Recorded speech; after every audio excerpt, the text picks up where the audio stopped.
Hello, I'm Dr. Brant Gibson, and today or tonight I want to talk to you about another form of sensory neuropathy, large fiber sensory neuropathy, and I want to help you understand what it is. So let's go back, let's take a step back again and remind you of what peripheral neuropathy is. If you remember, you've got the central nervous system and you have the peripheral nervous system. We talked about that and we showed you kind of an image that allow you to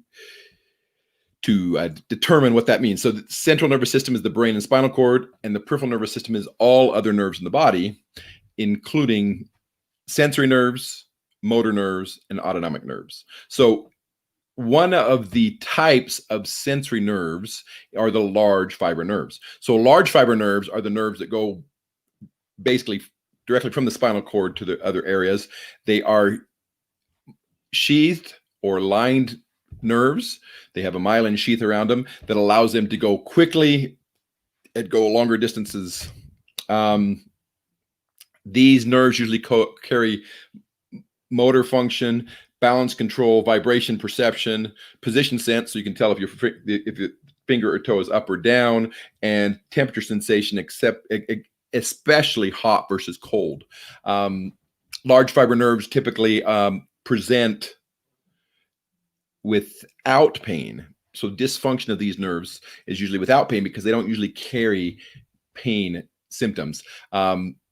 When you get a small fiber sensory neuropathy, it is usually going to be secondary. A lot of times you'll get a small fiber sensory neuropathy first that progresses, as it gets worse, it becomes a large fiber sensory neuropathy, unless you have a traumatic type injury, because you can actually get a large fiber sensory neuropathy from a back injury because you're injuring those nerves that are going out from the spinal cord, which would be the large fiber nerves.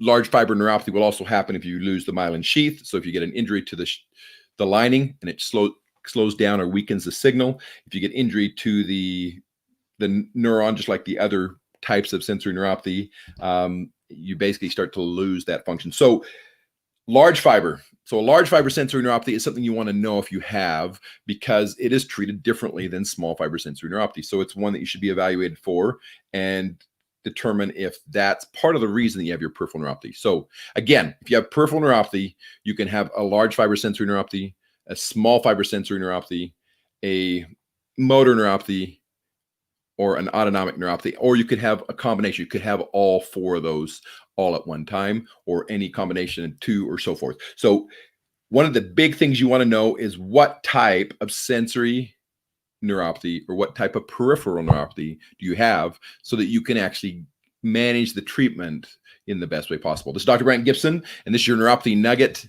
day 222. Large fiber sensory neuropathy, what is it?